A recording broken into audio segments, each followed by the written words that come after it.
మీకు ఒకటి చూపిస్తాను చూడండి.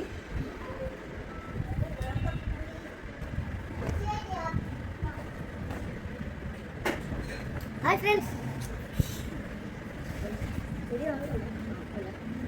చూసారా ఇవన్నీ కొత్త బట్టలు మీకు గుర్తుందా? లాస్ట్ వీడియోలో ఎప్పుడో చూపించాను. అప్పుడు ఒక అనుకోని సంఘటన వచ్చి ఇవన్నీ వేసుకోవడం మానేసాము. ఇంకా ఇప్పుడైతే అలాగే పెట్టి చిన్నగా అయిపోతున్నాయి. పిల్లలు చాలా ఫాస్ట్గా ఎగిపోతున్నారు కదా, ఇంకా సరే డైలీ వేర్కైనా వేసేసుకుంటారులే అని చెప్పి నీళ్ళు అయితే తీస్తున్నాయి. ఇవాళ వెనస్డే కదా. మీరు ఎంతమంది కొత్త బట్టలు వాటర్లో తీసి ఉతుక్కుంటారు అన్నది కామెంట్ చేయండి. మేమైతే ఖచ్చితంగా నీళ్ళ తీసే వేస్తాను. ఒకవేళ నీళ్ళ తీయలేదు అంటే కొంచెం పసుపు రాసి అయితే వేస్తాను.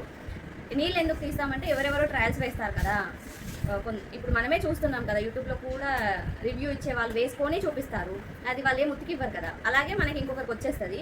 ఎవరెవరో వేసుకునే ఎందుకులే అని ఇంకా నేనైతే వాష్ చేసి వేస్తున్నాను. ఇంక ఇప్పుడు ఎందుకు వాష్ చేస్తున్నా అంటే రేపంటే ఈ వీడియో ఎప్పుడు పెడుతున్నా నాకు కూడా తెలియదు, కానీ 21st మా చిన్నబాబు బర్త్డే ఉందన్నమాట. ఇవైతే వేరే అకేషన్ కోసం కొనుక్కున్నాము. ఆ అకేషన్కి అయితే ఉత్తుకొని వేసుకోకూడదు, మా బాబాయ్ ఇప్పుడు నీళ్ళ తీస్తున్నా, కానీ ఇప్పుడు మేము మామూలుగా అయితే ఉత్తుకొనే వేసుకుంటాం. సరేనా? మీరు ఎలా వేసుకుంటారు కొత్త బట్టలు అన్నది కామెంట్ చేయండి. అలాగే వీడియో నచ్చితే లైక్ చేయండి. నా తరాన్ని గురించి అయితే అస్సలు పట్టించుకోకూడదు, ఎందుకంటే ఈ సమ్మర్కి పొద్దున ఫ్రెష్ అయినా ఈవినింగ్ ఫ్రెష్ అయినా మొహం అయితే ఆకుకూరలాగా వాడిపోయినట్టే ఉంటుంది. అసలు వేడి తట్టుకోలేకపోతున్నాం అనమాట. మీకు ఎలా ఉంది అన్నది కామెంట్ చేయండి. అలాగే మీరు కొత్త బట్టలు ఎలా వేసుకుంటారు ఏంటి అన్నది కూడా కామెంట్ చేయండి. వీడియో నచ్చితే లైక్ చేయండి, సబ్స్క్రైబ్ చేయండి. Thanks for watching. Bye bye.